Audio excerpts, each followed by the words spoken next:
Alex Furlong is about to die. And enter the year 2009, where immortality is only a heartbeat away, where money can buy anything. Shouldn't you consider an alternative body? Sorry to deceive you. Including life itself. Why me? Why don't they just grab somebody who's alive now? Take a look at these people, Alex. They've lived half their lives with no ozone layer. Tell me who's behind all this. I'm sorry. But I can't tell you that. Alex, don't you remember me? He died, Jewel. Someone paid to bring him back. I watched you die.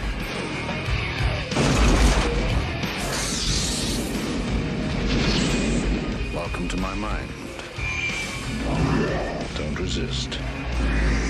Lose your mind, and you can live forever.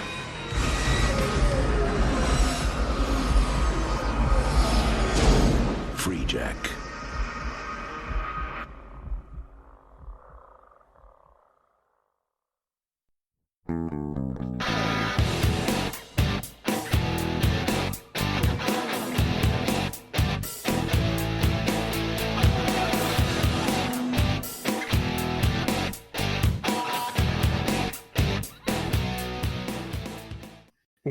Welcome to They Call This a Movie, testing the strength of friendships one terrible movie at a time.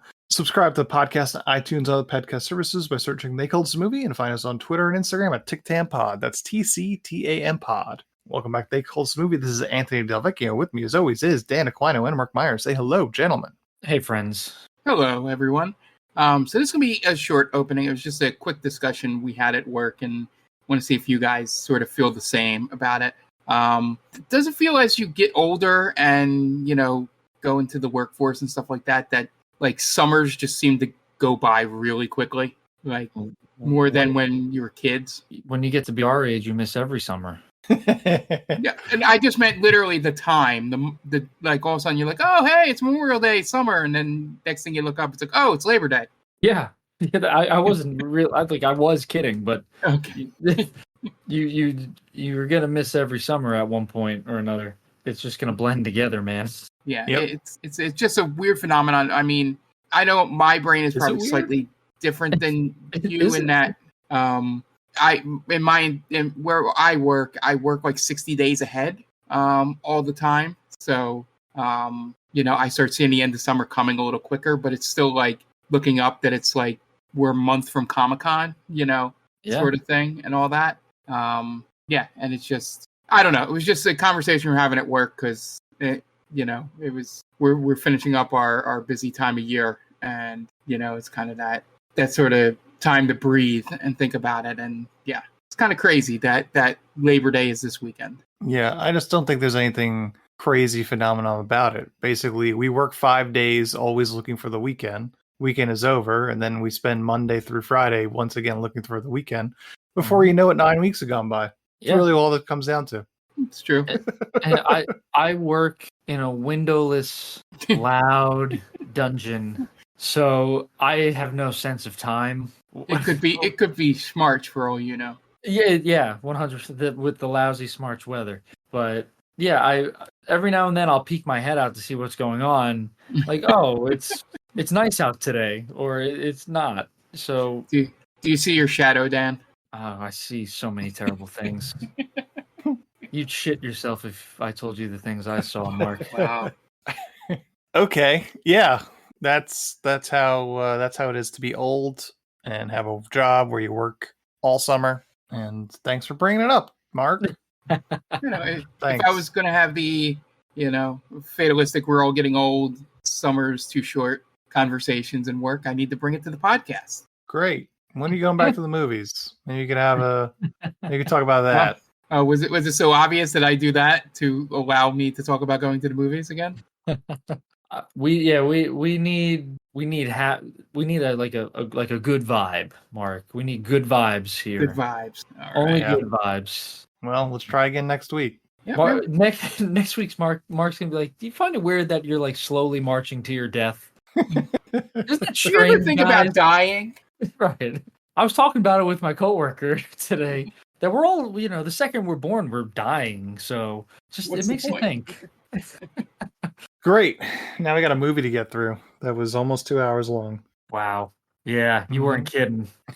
I When you messaged us, and I thought it was gonna be super long. Like, oh, it's an hour 49. I'm like, oh, well, that's not terrible. It's only 15 minutes longer than the normal movie we watched. Like, oh man, yeah, you weren't kidding. And I texted that 3 minutes in, and I was like, this isn't going to be great. Because we also watched it on Tubi, which has commercials. Yeah. Yeah. And I think like 2 minutes of that is opening credits. Yeah, opening credits are long. Yeah. So you got really 1 minute into the movie, and you're like, this is terrible. Yeah. You can't discount how long those 15 extra minutes are. Yeah. Like, when we watch a movie because I always say like the golden number is like anything 100 minutes or less, basically. And even when we watch a movie that's like an hour and 45 minutes, the difference between that and a 90-minute movie is staggering. Yeah. But It's and obviously we're talking about movies that are terrible. There's some really good cinema over 2 hours. It's fine. We gotta say fucking cinema. You hear that? You hear that, Dan? We got cinema. We got Marty Scorsese. Realize he's coming on. Killer of the Flower Moon, Martin Scorsese. Kundun, I liked it. Yeah, I mean, I think Roger Ebert had the quote is that no good movie is too long and no bad movie is too short. Yeah, that's well said. Very succinct. All right. Yeah. Yeah.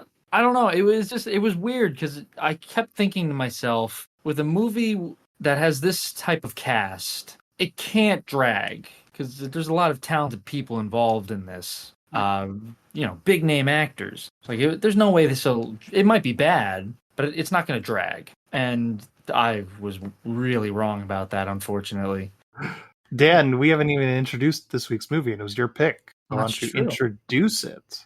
We were giving such a glowing recommendation for it.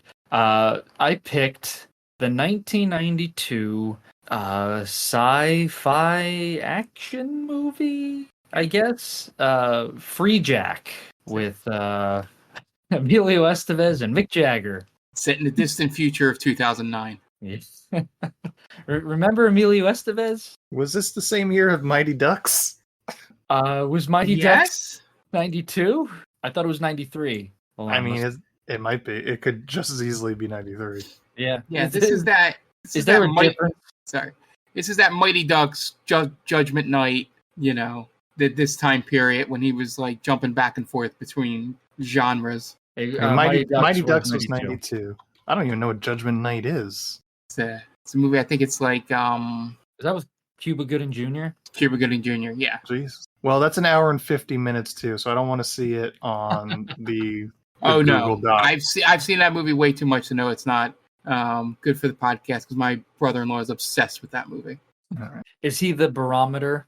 No, it's just it's actually a movie like when I pick bad movies like DC Down last week that I haven't really seen much of. I've seen too much of this or clips of this movie to go, Judgment Night not for us. Well, it has a kick-ass soundtrack though, if you want to look that up. I think every one of us has someone in the family that is the litmus test for movies, right? Yeah.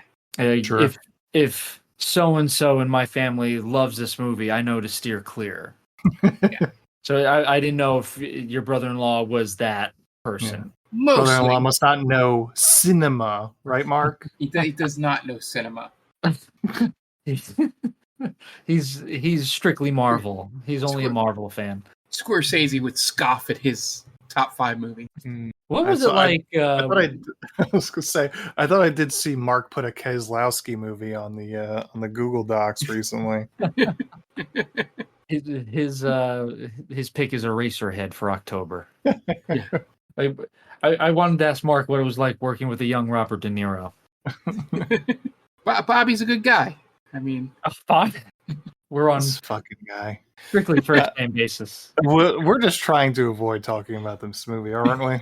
At this point. And I have some interesting things to say about this movie because I think there's a kernel of a movie in here. Yeah, it's got an interesting idea to it. It's got a little bit of Looper, a little bit of Get Out in it. Like towards the end. Well, like Get Out is the whole premise of being a Freejack is essentially the plot of Get Out. You've seen Get Out, right? Yeah, but guys, I'm talking about cinema here. You've seen it, right? You understand? I've seen it. I know what you're saying. You understand what the concept of Get Out was, right? Yes, for some reason I completely forgot that there were, because I was just thinking of Daniel Kaluuya. I'm butchering the name. I apologize, but I forgot that there were other people at the home that had already been replaced. Okay. So I just kept thinking of the end where they were trying to replace the main character's head. Sure. So yeah, I felt like I was on mute there for a second. No, I knew where you were going with it. No, but I think you're right though. It has that. It has Demolition Man vibes, and some like Matrix, pre-Matrix stuff going on. There's some Matrix. Yeah, towards the end with Anthony Hopkins, or I guess that would have been like a Matrix sequel with the architect. Oh yeah. The scenes with the Anthony Hopkins digital version of himself is very reminiscent of that. It does have interesting concepts, but it also has baffling concepts at times. Sure.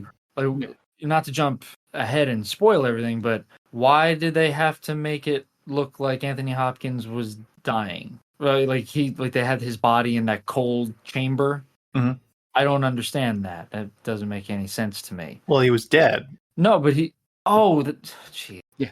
All right. Confusing. When did you check out, Dan? No, I didn't check out. I thought because I thought he was right. Because he's. Oh my God, this is blowing my mind. All right. So at the end, Anthony Hopkins is. It's like a digital projection of his mind. I thought when they cut away to when Mick Jagger and his boys show up, it looked like the real Anthony Hopkins was there. So I thought it was really him. No. Okay, so that's where I got confused. Yeah, they go into like this digital projection room that is basically a digital manifestation of his mind, because they go all the way up to the top of the building. Yeah. I guess that's where he keeps his digital mind at. Okay, it was like the computer or something along those lines where they store the memory. Yeah, what's the movie? Transcendence? I think that's with everybody's favorite vindicated spousal abuser, Johnny Depp. Yeah. Yeah. Well, you notice when Mick Jagger's people come in and sort of stop whatever was going on, Anthony Hopkins is no longer in the room. I thought his body got blown away. Like when they shattered the crystal. Yeah. And they both, Emilio Estevez goes flying. I thought the same thing happened to Anthony Hopkins. I thought he just went flying back. No. Okay. So yeah, that makes more sense. Okay. So never mind that, obviously, but it confused me. Some of the parts. Like, why wasn't Emilio Estevez trying to get back to the past, trying to find a way back to the past? I mean, I don't think that technology exists in this world. So you can bring people from the past to the future, but not from the future to the past? According to this movie, yeah. That's so weird. It's like the reverse. Yes, it's reverse Terminator. Oh, I thought you were gonna say the beginning ray. Like when they shrink Lisa, like, oh, you must have a way to get me back. Like that's ludicrous. It makes no sense. No, well, I do appreciate the Simpsons reference. I was talking about a more one-to-one comparison. Yeah. Of Terminator time travel only works one way. And I would imagine, I think it's only been like 2 days or 3 days, so maybe he's not even had a chance to process anything. Essentially, in terms of wanting to get back to the past, he's just worried about being with Renee Russo's character. Yeah, it could be. I thought this movie was going to go in so many different places than it really did. I thought racing was going to be involved because he's a race car driver. Well, no, it just sets up one of the most spectacular death scenes that I've seen in a while in our movies. That was a wild, wild scene. Which scene are we talking about? When he gets blown up. When he goes flying in the air. At the beginning. Yeah. Okay. Dan, you're here, right? You're here. Yes, I'm here. But there was 3 different car chase scenes. Are we talking to Dan's digital projection of his mind? Have you died 3 days ago? It's possible. I have to go see if Jen is either here or she's now the lead strategist for a major company. That's how I'll know. And she looks slightly older because she just curls her hair. Yeah, of course. Yeah, that old trick. Is it me or has Renee Russo always been 40 years old? She never changes. Yeah.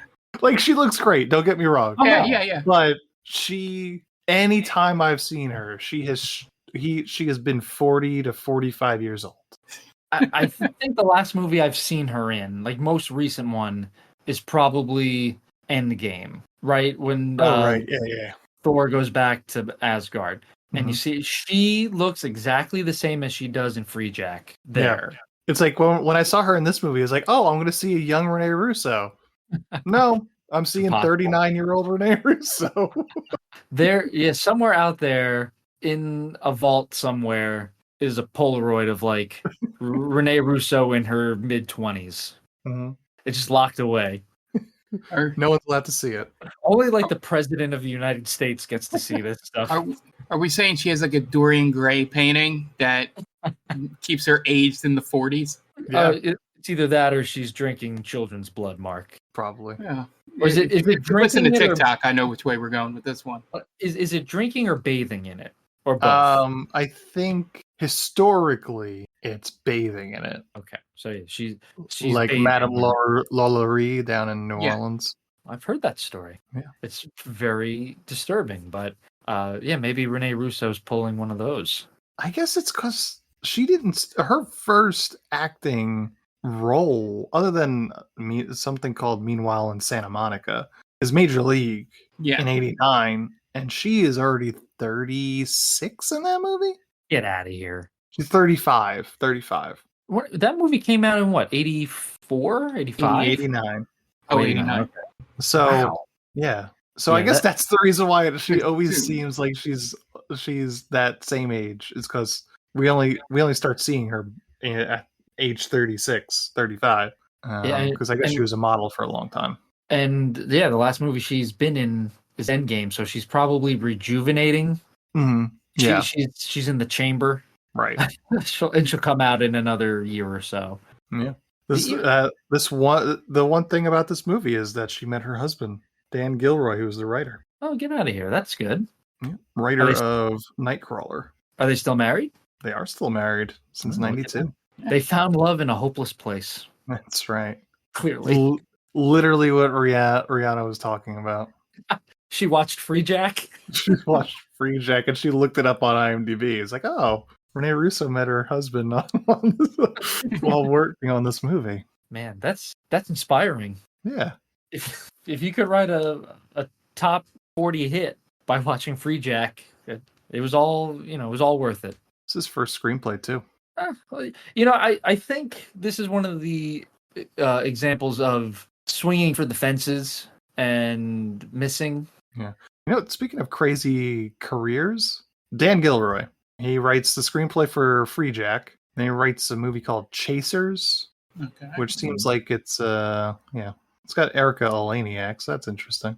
Tom Berenger in it. However, then he doesn't write another screenplay for 11 years. Wow. Or at least doesn't get one, or anything? Or he doesn't get one that's ever gets made until 11 years later, which is Two for the Money, starring Pacino and McConaughey. Was he directing or anything? He's got he's got 3 directing credits, and no, because he didn't direct anything until Nightcrawler in 2014. Oh wow. So I guess he was letting Renee Russo do all the heavy lifting. He must have been a stay-at-home dad. Yeah. Yeah, or he could have been a ghostwriter. Good for him. Either way, yeah, that's great. Script punch up, yeah. Because Renee Russo takes off. She was in a few movies in the 90s, right? Yeah. Pretty popular in the 90s. Yeah, so she takes off, or she's pretty much 40s. Possibly. Yeah, that's pretty cool. Good for him. Yeah. Living the dream. Stay at home dad. He got the bag. Yep. He's got a hot wife. Yeah. All Yeah. by writing Freejack. He did the reverse Phoebe Cates. There you go. There you go. Yeah.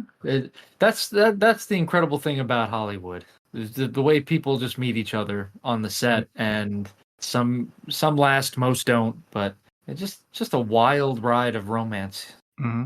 Yeah, 'cause she was very busy in the 90s. Same year as Freejack was Lethal Weapon 3. She was in the Line of Fire, Major League 2, Outbreak, Get Shorty, Tin Cup, Ransom, Buddy, Lethal Weapon 4. I think Buddy is I literally movie think with the she's gorilla? in. I literally think she's in 2 scenes in Major League 2, maybe even 1. she is uncredited in it. Yeah, when he's making the decision whether the player coach, they're sitting at a table talking, and it's just to remind you that Renee Russo's his wife. Damn, you're right. I never thought of that, Mark. She's only in the one scene. Yeah. Oh Yeah. man. And she stayed busy throughout the 90s. She slowed down a little bit in the 2000s. She had Adventures of Rocky and Bullwinkle, Showtime, Big Trouble, Two for the Money, Yours, Mine, and Ours, and then she was kind of on a hiatus for about 6 years with Thor, Dark World, Nightcrawler. Yeah. Oh, you're telling me she was in 2 for the Money and Nightcrawler? That's right. No. Mm-hmm. How do you think they swung that? Yeah. Probably sleeping with the director or the writer. Yeah. Yeah, I like this cast a lot for the most Yep. part. Jonathan Banks is in it. Frankie Faison is in it. Anthony Hopkins, Amanda Plummer. We got Agent Johnson's in this movie. Yep. Grandel Bush. Is this his third appearance on our podcast or second? I've only noted 2. So he was Balrog in Street Fighter. Yeah. We got David Johansen. We never did Demolition Man, right? No. No. Okay. That's he the in only other Demolition movie I know him from. He plays the young in the helicopter. The guy that John Spartan meets older when he gets unfrozen. That older cop that knows who he is. He plays the younger version of that guy. Oh, gotcha. Okay. Yeah, in the helicopter dropping Spartan off. Those are the only 3 movies I know him from. So I was trying to think if we had used Demolition Man. And I have to admit, Mark knows his cinema. Yeah. He's got us. And isn't I don't know if I heard this on a podcast or in reading something about this, because I watch this movies like sort of in work a little bit. Isn't the manager guy? Isn't he like a singer, like a known Johansson from New York Dolls? Yeah. The New York Dolls. Okay. He was also in Scrooged. He's the cab driver. Niagara Falls, Frankie Angel. Yeah. Go back to Jersey. Yeah, that's him. So it's a good cast, but I think it's kind of brought down because you don't see much of Anthony Hopkins. He's only in a handful of scenes. I think they did a misservice with Jonathan Banks. He's not a very interesting villain for most of the movie. No, because you have the corporate espionage storyline that comes in, but that's at the end. Mm-hmm. Yeah. So I think they had a few different ideas in this movie and couldn't get it all together. Like couldn't mesh it. Like the corporate espionage for most of the movie, you're thinking he just wants to get rid of Renee Russo's character, but then he reveals he just wants to take over the whole company. Yeah. So if they would have made that a little bit clearer earlier, maybe that would have been a better, storyline. Yeah. Or how Anthony Hopkins, you probably guess just from knowing that he's in this movie that he's probably the bad guy, like the main bad guy. Yeah, the trailer spoils a lot. Oh, okay. I haven't seen the trailer. My coworker that was mentioning that was really excited that we're watching this terrible movie. Put on the trailer and work, and I'm watching. I'm like, they give away a lot of this movie in that trailer. But yeah, you would have to be dumb to not see some of the twists coming, just because of the number of people shown and named in the movie, like who certain unknown characters have to be. But yeah, I feel like with this movie that every time Mick Jagger complains to his agent why he didn't get more movie roles and why David Bowie got so much movie roles, he just puts on this movie. And just goes, Mick, this is why. I read that because I felt to myself, Mick Jagger looked very uncomfortable and unnatural in this movie. Yeah. Mm-hmm. And it turns out the reason is he took the role like going in blind pretty much. I think he had a week to prepare for the role and just kind of did it on a lark. Yeah. So that makes sense because he has no clue what he's supposed to be in this movie. Is he like a maniacal madman, or is he a ruthless killer? Or is he just kind of he's almost like a Joker type of character, like an early version of the Joker where it's just like slapstick kind of humor. Yeah. I just wanted a little bit more charisma out of him, to be honest. I wish he would have just picked a lane. Yeah. You know, even in some of the confusion, you could be a little more, maybe scenery chewing or something to stand out. Yeah. The only time he really does that is when he's on the computer screen in the car chase. Yeah, that was a pretty funny scene. Yeah, it's when he's pretty good at that. Like when he closes the laptop and he goes, "I love the dark." Yeah. I think I'm assuming he did his best, right?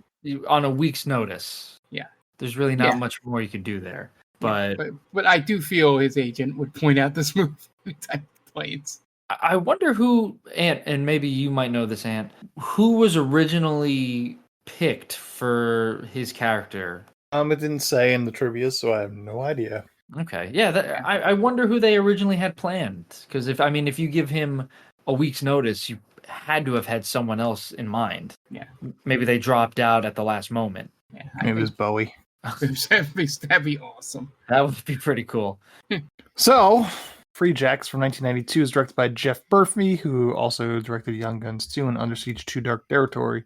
Stars Emilio Estevez, Renee Russo, Mick Jagger, Anthony Hopkins, Jonathan Banks, David Johansen, Amanda Plummer, Grandel Bush, Esai Morales, Frankie Faison, and John Shea. IMDb score of 5.4. I did not look up the Rotten Tomato score. Budget $30 million. Box office $17 million worldwide. This is $30 million in 1992 money. Ooh. Yeah. It's a lot of money. Yeah. Amanda Plummer, was she the nun? She was a nun. Okay. I thought so. I thought I recognized her. Who the nun was. She's Honey Bunny, right? In cinema. In cinema. Yeah. I think that money does show up on the screen. You see a lot of special effects in this movie and really bad green screen. Really bad green screen. Yeah, in quite a few spots. But I would say that the money is there. Yeah, kind of impressive to have a movie from 92 cost $30 million, and most of us never heard of it before we watched this movie. Yeah, that's true. This was something where I literally scrolled through Letterboxd, just looking for anything that looked interesting. And this popped up. I saw it had the cast that it did. I said, oh, we'll give it a shot. At the very least, we'll get to see like Mick Jagger doing something silly. And I think, again, he's not really worth getting too deep into, I think. No. But yeah, it was not what I was hoping for, I'll say. So, burn on Mick Jagger. Take that. Do you guys want to get into the plot? Yeah, let's do it. All right. And what you got? Just real quick, if you're listening to this podcast, I would love for you guys to just go check out two friends of ours, one being the Top 10 with Tia. We've had Tia on this podcast several times. She is so much fun. Very nice person. Her and her co-host, Brittany, have a show called The Top 10 with Tia. Literally just breaking down top 10 lists, random things, movies, television, video games, actors. They have some good stuff on there. If you are interested in that, please go to geekvibesnation.com, search Top 10 with Tia. All the episodes will be there.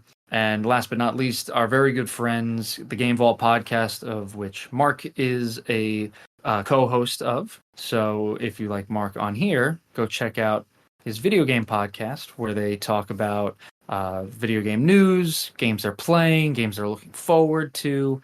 They review their Retro Roulette Game of the Week. So that's old school games, Nintendo, Sega, so on and so forth. They are a bi-weekly podcast, comes out every Monday. You can follow them at all socials at Game Vault Pod. So, wherever you get your podcasts, go check it out. And, like and subscribe. Okay, great. We're going to take a quick break, and you guys are going to listen to messages from friends of the podcast. So we will be right back. Hey, this is Ken M. I'm Padawan J. from the ODPH podcast. Each week, we talk a parlay of topics. That's right. Whether it's sports, pro wrestling, movies, TV, comics, and more, we've got a take on it. And don't forget, odphpodcast.com for links for Patreon, TeePublic, and the Parlay Points blogs, and much more. Thanks for listening to the ODPH podcast. Now back to your regularly scheduled show.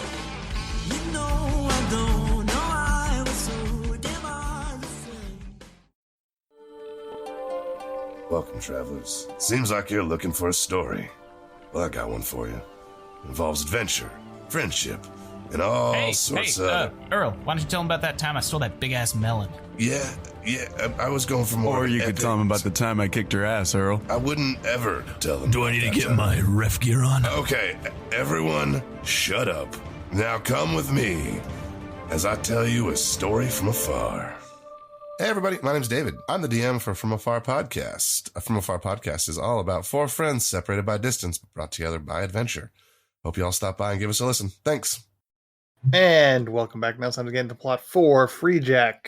We open, and Emilio Estevez is a race car driver that needs several alarm clocks to wake up, and he has a wife/girlfriend/fiance, and Renee Russo, who is super supportive in his racing career. So in the year 2023, he'd be the guy that had like an alarm on his phone that goes off every 2 minutes. Yep. Like one of those guys. That... Is one of you guys those guys you? No. No. No, I'm a snooze button guy. Okay. Yeah. But no, there's it was the thing I saw was like some people are like this, and it's somebody has like alarm set every hour, and then it was like, and then other people are like this, and it's a guy that has like every 2 minutes a different alarm goes off. Sure. We also have Mick Jagger as a futuristic cop guy, sort of, perpetually at night that loves to round up poor people. David Johansen is a sleazy agent for Emilio Estevez, who is more interested in schmoozing side of trying to get Emilio Estevez some sponsorship deals. And a Jimmy Connors reference. Yep. Here. Emilio Estevez can't be bought. Nope. Got too much integrity. Too much integrity. But so you really, poor. That doesn't come into play at all. No. Oh, does no, it doesn't. Yeah, because even at the end, when Anthony Hopkins is like, "Oh, we'll switch places, and I'll be in your brain, and you'll have all the money." It's like, okay, yeah, and he just does it. So yeah, he can be bought. Yeah, I mean, I guess this is set up more of David Johansen being a sleaze bag. Yeah, that too, because that does come into play. Mm-hmm. So we cut back and forth between future Mick Jagger and present day Emilio Estevez as Mick Jagger supervises some sort of beam. Emilio races, he crashes into another car and then goes airborne and crashes into a Nissan sign. But right before he meets a fiery demise, Mick Jagger uses his beam to beam him out of the wreckage and onto some sort of hospital bed in the future. They strap him down, check his vitals, and transport him in a medical transport unit. He starts coming to, so they want to lobotomize him, but the transport vehicle gets attacked by some sort of counterforce, which allows Emilio Estevez to start to fight back against these people trying to lobotomize him with a laser beam.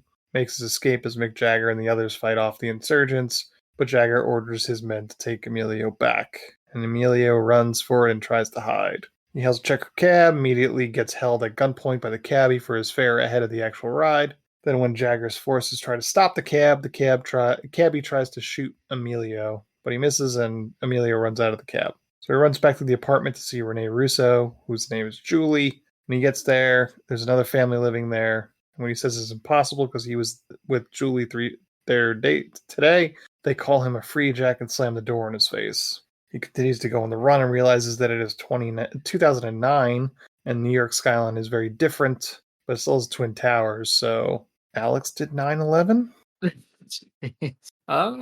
You think so? You think it was all him? Maybe. I guess we'll never know. Is he the new Kermit? Yep. That was in the original movie. It was part of the rewrites that they got rid of that. Mm-hmm. Didn't play well with audiences, not having the Twin Towers. Meanwhile, Jonathan Banks and some other guy go to the top of a very tall skyscraper to talk to their boss, who is some sort of digital Emperor Palpatine, who sent Jagger's men to abduct Emilio Estevez in order to inhabit his body in some sort of way. And I guess this is just for our benefit that he's not McCandless in this scene, because Jonathan Banks knows who it is. Oh, that's true. Yeah, I completely forgot about that. Yeah, it's one scene that he's in this persona, this Palpatine persona. Yeah, and then the visage shimmers to look like Emilio Estevez. Mm-hmm. Yeah, why did they do that? I guess to confuse us, the audience, or like to hide his who he really is. Stupid. Oh yeah. And all the Greenstein stuff afterwards with Anthony Hopkins just completely, if you're smart enough, sort of kind of ruins what's supposed to be the twist of it. I think that should have come back though, and instead of having the cryo chamber. Mm-hmm. Yeah. When they walk into the office, it should have been the hooded figure. Yeah, I don't know. Or maybe he shows up like sporadically throughout the movie in certain areas, like at the dock or at Julie's apartment complex. Maybe not in the room, but maybe he's in the diner or something. Well, again, he is a digital projection, but he can be anywhere. Can he? Well, he's in that area, right? Where are they? They're in the building. Oh, I thought they were in like an abandoned warehouse or something. No, they go all the way up to. I'm pretty sure they go up to where the end of the movie winds up. The 200th floor or something like that. Yeah. Okay, I got confused. I guess you did get confused for this movie. I am very confused, guys. Where am I? I'm pulling a Mitch McConnell here. I'm freezing up. Jagger then goes to see Jonathan Banks in order to get payment, and Banks says that there was no delivery, so there will be no payment. Jagger is no longer needed for the job. Jagger says that he still plans to deliver, so Banks should keep his men out of his way, and then breaks a Fabergé egg and leaves. Emilio wakes up in a church with a nun played by Amanda Plummer pointing a shotgun in his face. When he mentions that someone called him a Freejack, she is surprised. Meanwhile, Jagger is hoping that a vid phone catches sight of Emilio Estevez so they can find him. And he accuses his right-hand man, Ripper, played by Asai Morales, of being an inside man telling the insurgents of their plans. But he denies it and is backed up by a computer that was acting as a lie detector without Ripper's knowledge. Back at the church, Amanda Plummer explains what a Freejack is. Basically, it's get out, a rich person that is dead or is dying selects a human healthy body to upload their mind into. And she tries to find Renee Russo in a computer database but can't find her. So she looks up his agent Brad Carter and gives him the address. It's in Sector 7, formerly Park Slope. She gives him a gun and sends him on his way. He heads to Park Slope, which is a complete post-apocalyptic shithole. And in the process of looking for Brad's apartment, he winds up getting in the middle of a gunfight, but manages to take cover and winds up finding the apartment building. After knocking a while, Brad puts a gun in Alex's face, but is immediately recognized, brings him inside. Then Brad mentions that he couldn't get any insurance money for Alex's death and said once he heard about Freejacks, he knew that must have been what happened to Alex. Yeah, he was trying to look for a nose or a finger or something. Mm-hmm. He also says that a guy like Alex is preferable for the Freejack process because nowadays people have been exposed to the elements of a post-apocalypse, so they prefer someone from the past who is probably a healthier body. Alex mentions that he's trying to find Julie. Brad says that she's working as an exec at the McCandless Corporation, which is basically the biggest company in the world. Do we know what they do? There's just negotiations of mines and mineral companies, stuff like that. Generic business. Importing, exporting.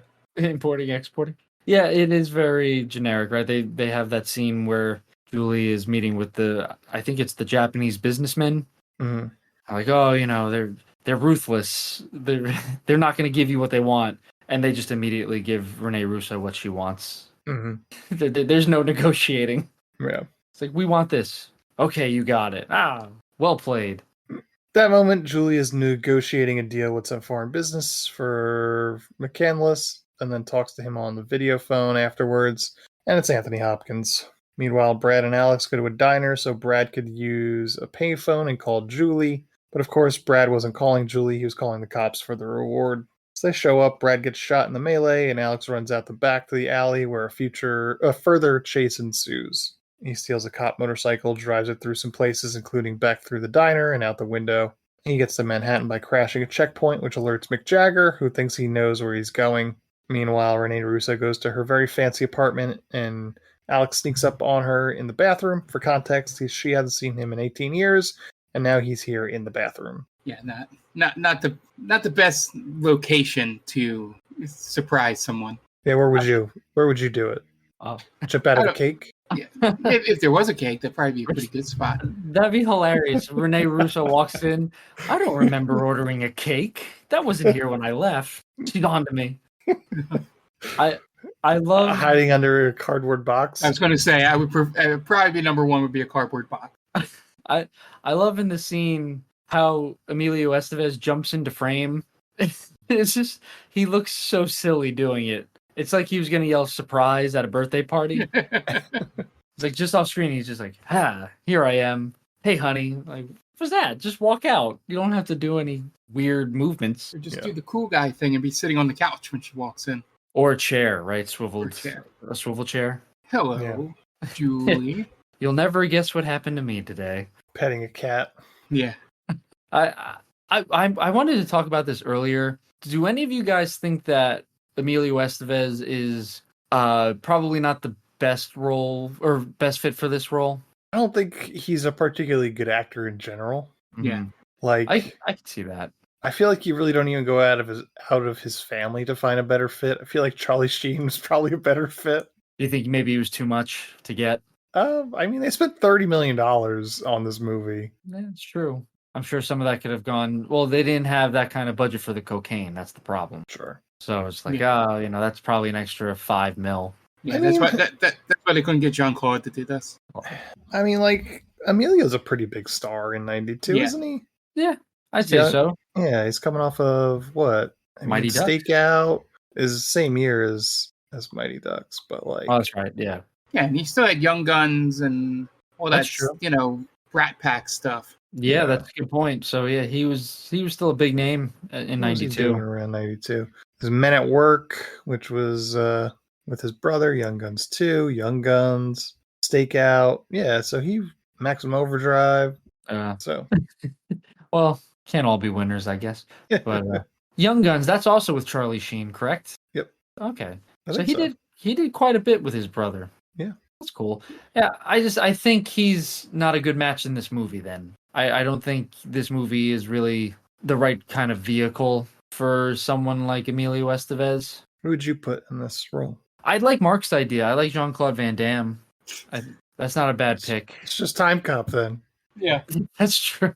What about this is probably beneath him, but like a Mel Gibson at that time? Good Lord. No, they really don't have the money for that.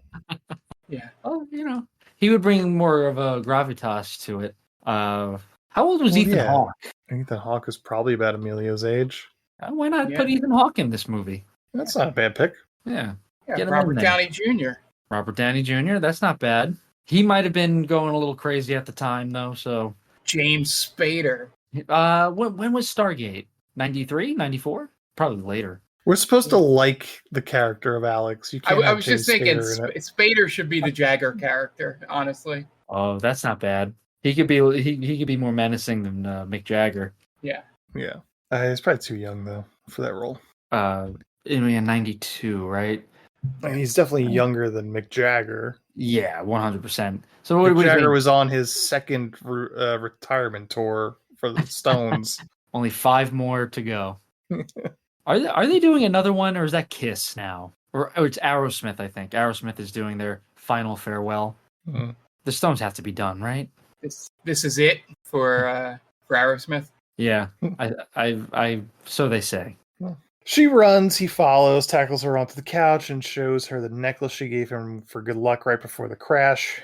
And then Mick Jagger's goons show up around the same time. Julie sets off an intruder alarm because she doesn't believe Alex is really him. He runs and steals a truck carrying champagne, and a chase with Jagger's goons ensues. And absolutely every vehicle in this chase is ridiculous. During the chase, Jagger talks to him on a video screen. And then there's a James Brown screen during the chase. You guys catch that? Where? Right at the beginning during the chase. Yeah, I think he's almost going to hit somebody, and the scream at the beginning of "I feel good," ow, Oh, no.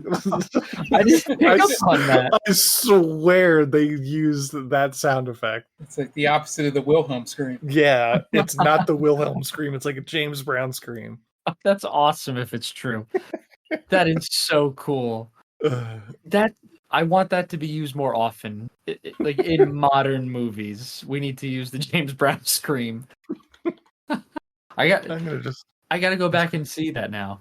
Yeah, that's great. Yeah, I don't know. It's possible. I don't know. I'm sorry. Did you mention the cars in this scene, Ant? You did, right? Yes, I did. How stupid they look. Yes. Oh man. Yes, I said every vehicle in this chase is ridiculous. It looks so stupid for They're all no different reason. color too. Yeah, like so that you have these. I guess they're dune buggies or a smaller version of a dune buggy, or maybe a go-kart with the smaller cars, right? The pink ones. Mm-hmm. They look like they look like go-karts. And then Mick Jagger's driving a fucking tank through the streets. Yeah. I just put in the Discord chat, I just put a YouTube link that seems to confirm that this is the James Brown scream. Free James. That's great. Can we listen to it now or should we wait? Listen to it now. Yeah, it definitely is. All right, hold on. Yeah, it's like, did they have somebody record that or? I didn't hear it. Where is it? It's like 6 seconds in. Yeah. That's right. That is 100% James Brown. Why? Did they get the rights to that? I mean, or is I it would like think they'd have to? Or is it like one of those things like it's a split second and you don't need it? I don't know. I feel like they sampled "I Feel Good" for this movie. Oh, I'm gonna be expensive sound effect. Yeah. Oh my god, I'm gonna be listening to that for the next hour and a half. Just like as soon as we're finished with the podcast, I'm just gonna listen to. I'm gonna call Jen and Jen, come listen to this. Wow, what a catch! Yeah, good ears, guys. I didn't pick up on that. The chase ends on a bridge closed for construction, where Alex crashes the car on a barrier and jumps out right before falling into the water. He washes up under the bridge and meets Frankie Faison, who's eating river rat. Alex pulls the gun out of his sock and starts to question whether or not it's worth going on. Frankie Faison tells him a parable about an eagle and says that an eagle wouldn't kill itself because it has too much self-respect. So Alex doesn't kill himself, and Frankie Faison apparently recognizes Alex, which doesn't come up again. Oh, I had that written down. Why does Frankie Faison know who he is? Yeah, so two things. One, I want to make my point. Have you noticed that Frankie Faison's character is just named Eagle Man or something like that? Yes. Yeah. Well, it's better than River Rat Man. Yeah. Which I found funny looking through the IMDb. And two, they don't make this explicitly clear. Now, he could have recognized him from 18 years ago as a driver, but also they've been putting his face on the board with the bounty on his head. So he could have known the name from that, but they don't make that clear at all here. I like to think this guy is old enough to remember him as a race car driver. We see the bounty on Alex after that scene. Yeah. So it would have been cooler, or not cooler. Geez, cooler. Why would it be cool? It would have made more sense if we see that there's the wanted signs all over the city, and that's how Frankie Faison knows. Oh, I know who you are, Alex Furlong.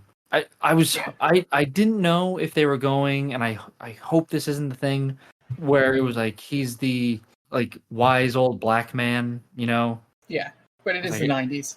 Exactly. So I wouldn't put it past them. Like, oh yeah, that's like Frankie Faison was supposed to maybe have a little bit more of a character arc in this, where maybe he was going to help Alex at some point, but no, it's just I know who you are, and we never see him again.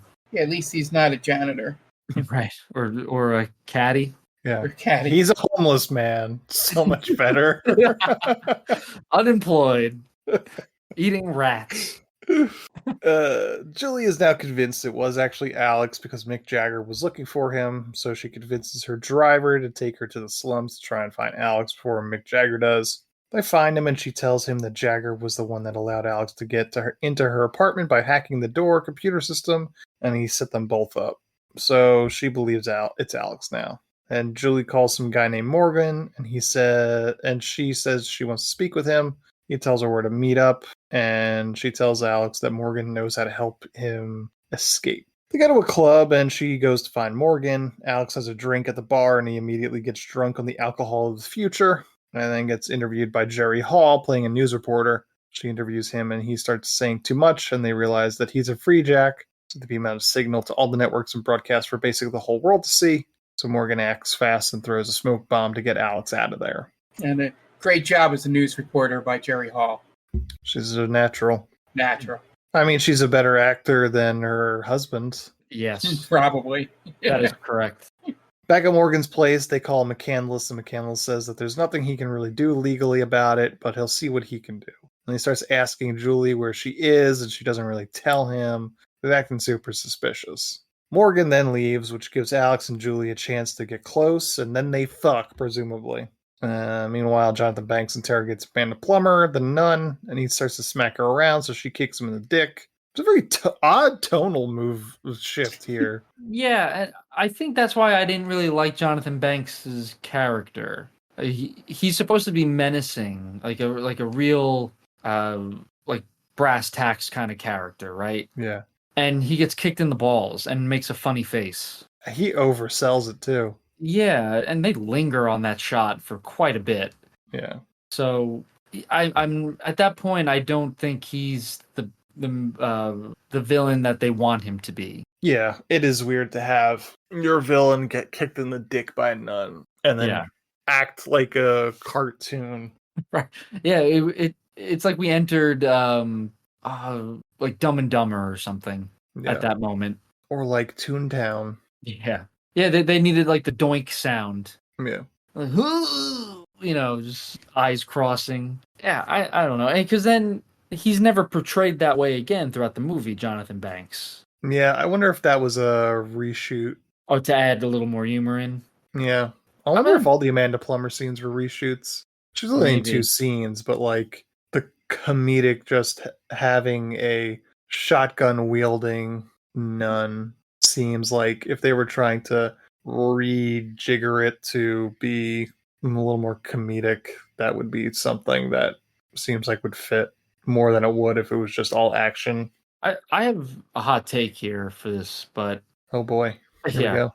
I don't think this movie needed any humor in it. Just make it a straight up sci-fi action movie. Like, I guess people didn't like it when it was though. But at that point, I think you've gone too far with it. I can't imagine it was any worse than this because the comedic moments are not very good. Yeah, I don't know if there's many comedic moments either. Right?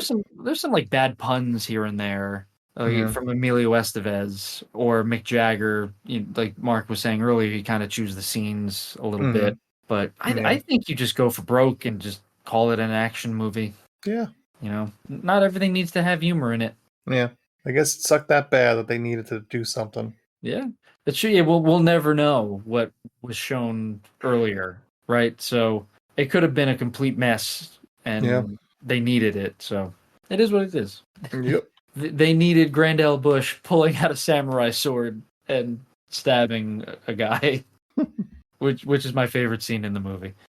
Morgan sets Alex up with an escape on a boat, so Julie and Alex get ready to go. But the car in the car, Julie says she can't go with him because she has a life and it's been 18 years for her. It's only been 2 days for Alex. Boone, the driver, tells Alex it's time to go. He walks him over to the boat and it explodes right in front of them. Mick Jagger and his men show up on the rooftops. Someone blows up the car and then a chase/firefight ensues. Jonathan Banks' men are also there using live rounds while the Bone Jackers are using laser ammo. Eventually, Boone gets shot, and then Alex continues to run and winds up in some sort of abandoned factory. After electrocuting one of the Bone Jackers, Alex skulks around the warehouse trying to avoid Mick Jagger. Then Jonathan Banks shows up and starts shooting at Mick Jagger, but Alex shoots all the guys, saving Mick Jagger's life. And Alex demands to know who hired Mick Jagger, and he tells him it was McCandless. Then Jagger's Bone Jackers show up, and he tells Alex that he'll give him a 5-minute head start. Because he values his life. Mm-hmm. So Alex runs, and he comes across Julie, who has stolen one of Jagger's tanks. And he hops in and tells her that it was McCandless that hired Jagger, and she doesn't believe it. So they call the office, and Jonathan Banks answers. Alex pretends to hold Julie at gunpoint for the call. Jonathan Banks says McCandless stepped out, but that if they want to come by, they could have a conversation with McCandless when he gets back. So Alex says great, and they go to the office. Jonathan Banks is there, and he doesn't believe the ruse of Alex taking Julie as a hostage because he saw Julie in the footage of Alex's crash from the past. He then tells them that McCandless is in the next room. But when they go see him, he's essentially in a clear coffin. Jonathan Banks says he died 3 days ago, and he plans to just let him die so he can take over the company. So he says they can go, but when they leave, he immediately calls his goons to kill them on sight. Then Mick Jagger and his goons show up, and there's a gunfight. And then Alex and Julie wind up riding the elevator all the way to the top and come face to face with McCandless, or at least his digital mind form. And he says that he was in love with Julie, and that's why he wanted to take Alex's body. But then he said that Alex can now be him. But then Mick Jagger's guys show up, and it was all a ruse because Anthony Hopkins just wanted to take Alex's body, and they hold him at gunpoint for Alex to do it. And there's a whole bunch of explosions and shooting, and Jonathan Banks shows up again, and then he tries to shoot Alex, but Alex says that he's also Anthony Hopkins, and there's a whole ruse of him pretending to be him. There's a whole bunch of twists that happen in the last 10 minutes of this movie that is far too many. He gives his ID code to Mick Jagger, which allows, and then Mick Jagger shoots Jonathan Banks, and then which we know because, again, Emilio Estevez, great actor. Is obviously Alex is faking it, and then and then the twist comes 5 minutes later when you find out that Mick Jagger knew he was faking it. Yeah, because he wasn't even close when it came to the ID number. Yeah, but Mick Jagger just lied. That's putting a lot of trust into someone who's sent to kill you, right? Like, I'm gonna lie to Mick Jagger and hope that he just plays along with it. Yeah, I was going to say, I don't think he was lying to Mick Jagger. I think he was trying to remember the numbers on the keypad and probably said those numbers, but those weren't McCandless's ID number. But he said it wasn't even close. Yeah. So he probably got a bunch of those numbers wrong. Yeah. What I'm saying is the number he was remembering from when he had to put into the device was probably not his number at all, I wonder if he just tricked himself into believing that he knew what the number was, because they had about 24 seconds of mind melding. Yeah. It's like, I could guess it. And the guy, the one scientist there even says, oh yeah, we have completed mind melds in that amount of time. So they kind of help him out. But I'm just saying, in terms of brazenly lying like that and just like with his chest, and like I'm just hoping Mick Jagger keeps this ruse going with me, because it all relies on him right now. Yeah, part of me thinking back on this is I think the reason that Mick Jagger character grabs the device from the scientist is because he's going to shoot Jonathan Banks' character no matter what, Alex says. And he's just got to make it convincing. Like, he's really the only one in on it, if you know what I'm saying. Because Alex thinks he's tricked them. Jonathan Banks thinks he's McCandless. The scientists probably think that. Mick Jagger's the only one who knows the truth. But, Jonathan Banks' character said all that bullshit to him when he thought he was going to be head of the company. And he was the only one in control the entire time, essentially. Yeah. So all this ends with Emilio Estevez pretending that he is Anthony Hopkins. Mick Jagger calls him on it, but just between them and Renee Russo. So I guess by the end of this movie, we assume that Emilio Estevez will continue living as McCandless in his own body, but pretending to be mind melded with Anthony Hopkins. Yeah, Mick Jagger has the line where he says, Julie, you gotta be a little more careful. You gotta teach him better than this. You gotta teach him better, yeah. Because Emilio Estevez gets behind the wheel of a car and McCandless couldn't drive. Yeah. Did you? I don't know if you guys felt the same way, but I was really hoping they would do like almost pull a Blade Runner at the end, where you don't know who's a replicant and who's not. we kind of leave it ambiguous in this. Like, did he meld with McCandless or did he not? We'll never know. That would have been interesting, but That's I don't know. not the type of I don't think movie. I think the ending is kind of an interesting. I think there's just too many. There's so many twists. Yeah, Like a lot of threads. from Jonathan Banks starting it with like, oh yeah, no, he's dead already. I'm just gonna let him die. Like that's a twist, and then all that other stuff. Yeah, it's just like one too many. I feel like. Right, McCandless pulling the rug out from Furlong, and then Furlong pretending to be McCandless. Yeah. Mick Jagger killing Banks, and then Jagger not turning in Furlong. Yeah, that's a lot for a span of 10 minutes. Yeah. Well, that is the end of Freejack, and that's what we got for this episode.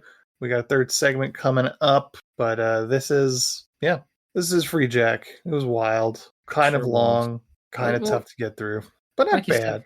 Not terrible. No, like you said earlier, interesting ideas.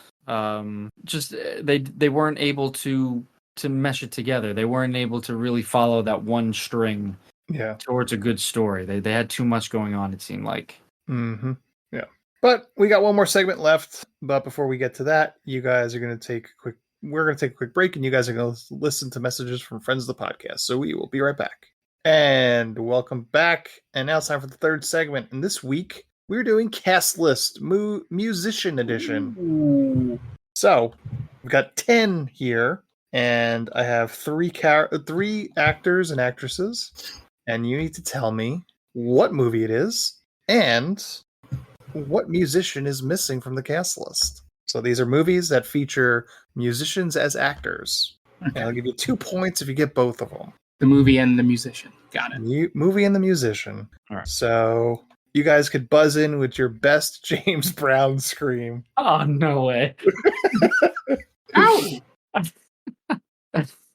You can do the James Brown scream or buzz in with the word cinema. Oh, okay, I think I know which one is doing which. Yeah. All right. Here's the first one. Your three actors are John Michael Higgins, Jason Segel, and Cameron Diaz.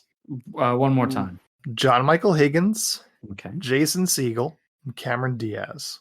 Okay. I know the movie. I get a point for the movie, right? Point for the movie, and point for the musician. All right. So, ow.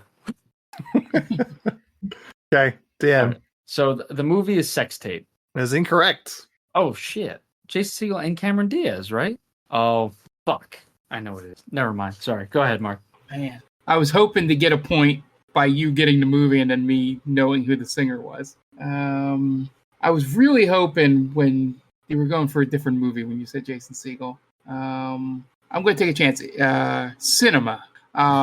Is it the Muppets movie? It is not the Muppets movie. Okay. Real quick, and Yep. I won't get any points for this, but Yep.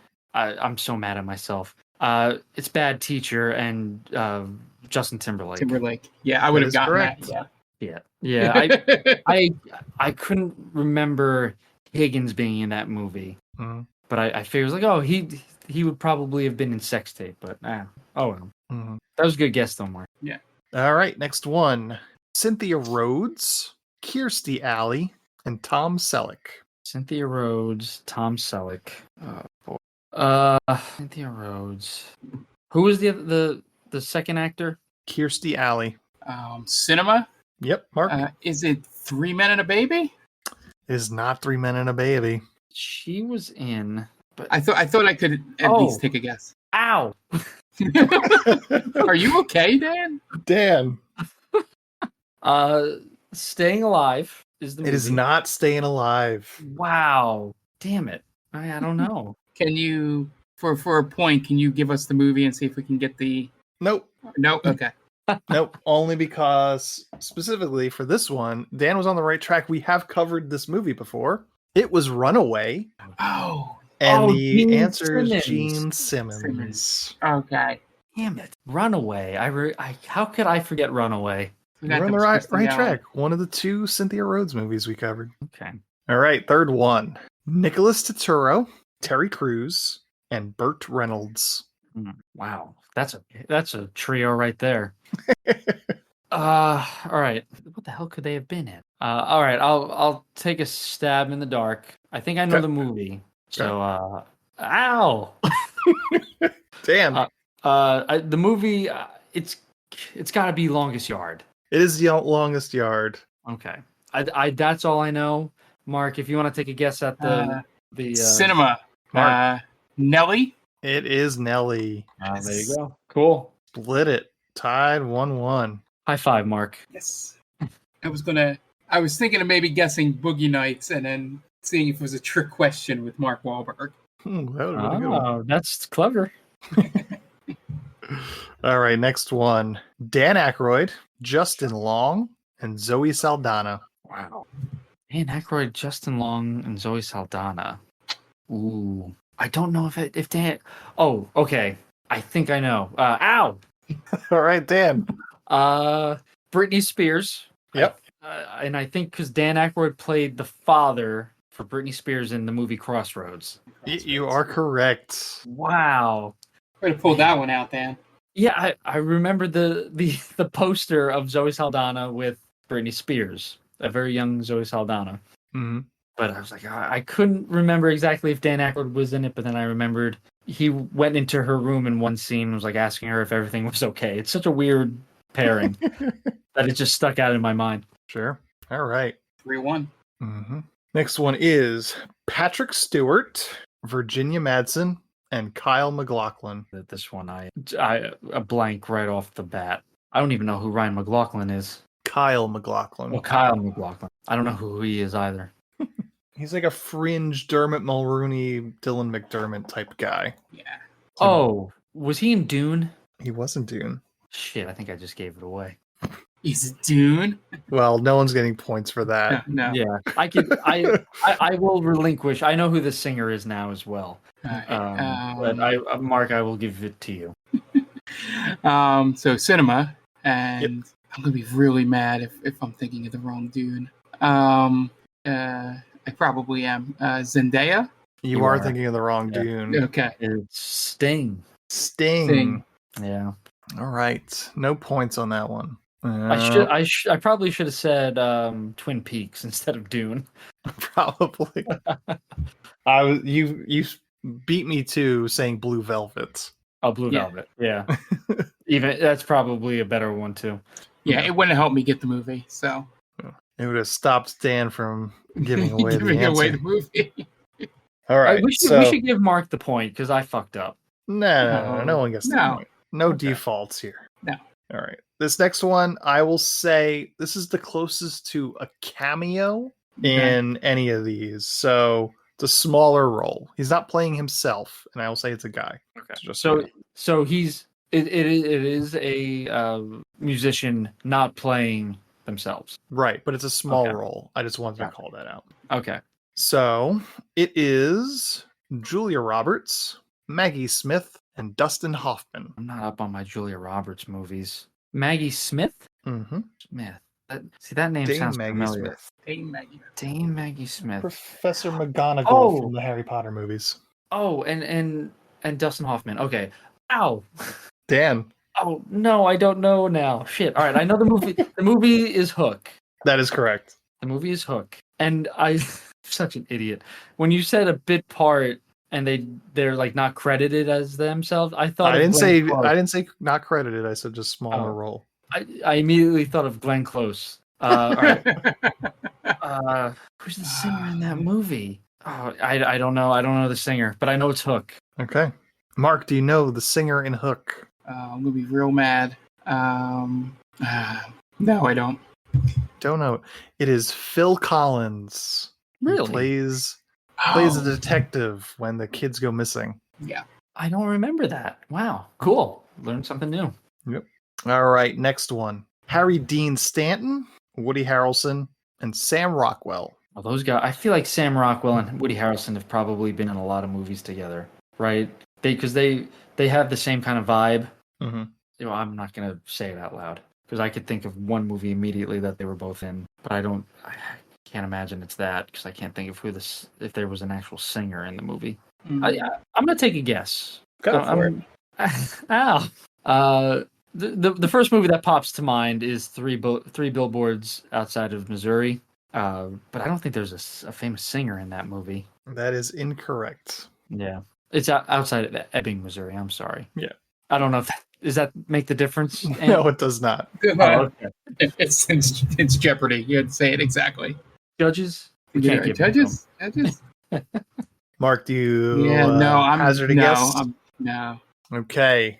Dan was on the right track. It was Seven Psychopaths, the same director. Okay. But it was Tom Waits. Yeah. Yeah. I've never seen that. Oh, is that with Christopher Walken? Yes. Yep. I have seen that movie. All right, that was a good movie. Yeah. That was a good movie. All right. Next one. Piper Perabo, Michael Caine, and Hugh Jackman. Piper Perabo. What is that? A real person? Yes, it is. Oh my gosh. I was thinking it was one movie until the other two people came in. She's been in multiple movies.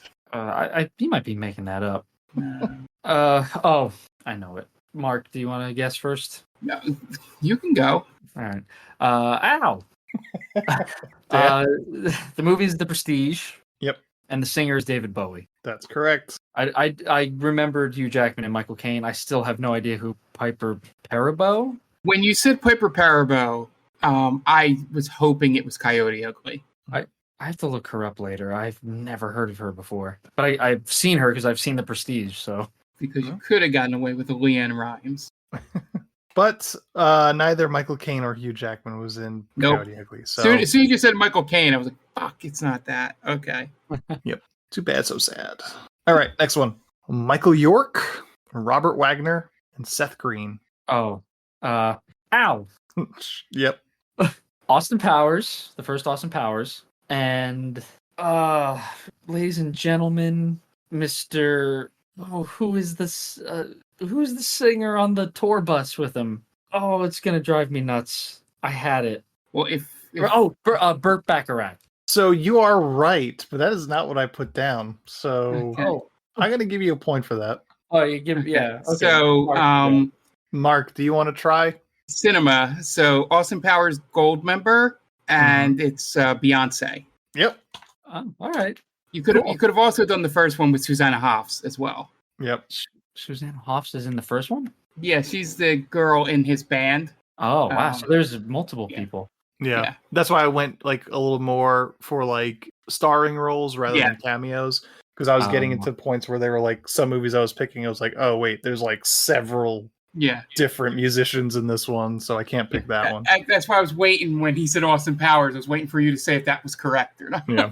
Okay. It was originally it was Beyonce a gold member, but the three I picked technically worked for across the board. So yeah. So Mark gets 2. I'm gonna give Dan 1. I like it. It's like 7-3, something like that. I lost track. You're destroying me. Just know that. Oh, okay. All right. Last one. Mark, if you could guess the 3 names I'm going to say, plus the musician, plus the movie, you could win. No, I'm fine. That would be you would be taking me in for mutant powers if I could do that. Like we could pull a Mick Jagger thing. Yeah. Correct. Correct. Oh man, that would be the ultimate way to end the podcast. We could just cut this part out. And no one will know. Wait, hold on. Let's pretend we cut it out, and we'll come back to my reaction. Ready? How did you do that, Mark? There's no way you could have known that. We didn't, Dan. We didn't do it yet. Oh shit. Okay, never mind. I'm literally sitting here trying to think of an actual one to do off the top of my head. I was gonna do a what's it called? The Bradley Cooper Lady Gaga movie, but I couldn't think of anybody else besides Bradley Cooper and Lady Gaga. Lady Gaga is the singer. Yeah. All right, here's the last one. Yeah. Tara Reid, John Turturro, and Julianne Moore. It's the Tara Reid part. I know of a movie that they were both in, but all right. So I'm gonna go for the easy 1 point here. Yeah. Ow. All right, Dan. It is The Big Lebowski is the movie. Correct. I don't know the singer. Okay. Even though I should, because I like The Big Lebowski a lot. All right. Mark, do you have a guess of who the singer is in The Big Oh, Lebowski? I don't know if this is musician. right, but for some reason it pops in my head. Is Chris Christopherson in that movie? It is not. The answer is Flea. Oh, okay. He's one of the nihilists. Yep. Yes, he is. Yeah. Yeah. I almost went with Back to the Future too. For Flea. That's pretty good. Yeah. Huey Lewis, right? No, Flea. Oh, Flea. I'm sorry. I thought you said Back to the Future. No, Back to the Future Part 2. Sorry. Yep. And that's our game. Dan Nice. wins. That's pretty good. Dun, dun, dun, dun, dun, dun, dun, dun. Take that to the other podcast. Oh, yeah. Sorry. I forgot where I was for a second. All right, yeah, that's our game. That's our episode. Freejack from 1992. Yeah, check us out on all our socials. TikTam Pod at Instagram, Twitter, formerly known as Twitter. X is what it's called now. Threads. Check us out on those places. We post sometimes. I saw you posted the other day. I liked it. Yeah. I don't know. It's been a busy week, and I'm trying to figure out where we need our presence the most at this point between Twitter and Threads. Threads is kind of boring. Twitter is just unusable. We got to find somewhere else quick. Maybe the answer is to not play. That's the way you win this game. Then how do you know if you win? But we're also on TikTok. They call this a movie, so check us out there. You got any questions, comments, you want to suggest a movie to us, hit us up on the old emails. We still do emails, right? That still exists. TikTamPod@gmail.com is that's where you can find us. And yeah, you got a couple minutes. You want to throw us a 5-star review? That'd be cool. Just on any of your podcatchers of choice, that'd be a great thing to do for us. Helps us get seen. And that is... I was gonna say I apologize. We've also talked about possibly doing a Patreon as well. Yeah, so we'll venture out a little bit here and there. Yeah, send us an email and tell us what kind of stuff you'd want out of a Patreon. How about that? That's a great idea. Yeah, what would you want? What would you pay money for to hear us talk about? That's the biggest question. Yeah, would you pay some money to listen to us do a episode by episode rewatch of Baywatch? I hope the answer is yes. Yeah, we might just do that to you anyway. Please say yes. But yeah, hit us up. Let us know what you think. And I think that's it. We're going to get out of here. The director of Freejack is Jeff Murphy. So for Dan Aquino and Mark Myers, this is Anthony Del Vecchio telling Jeff Murphy, well, you certainly made a movie, didn't you? Thanks for listening to They Call This a Movie. Subscribe to us wherever you get your podcasts, and be sure to check us out on Twitter and Instagram at TikTamPod. That's TCTAM Pod. You can also check us out on TikTok at They Call This a Movie.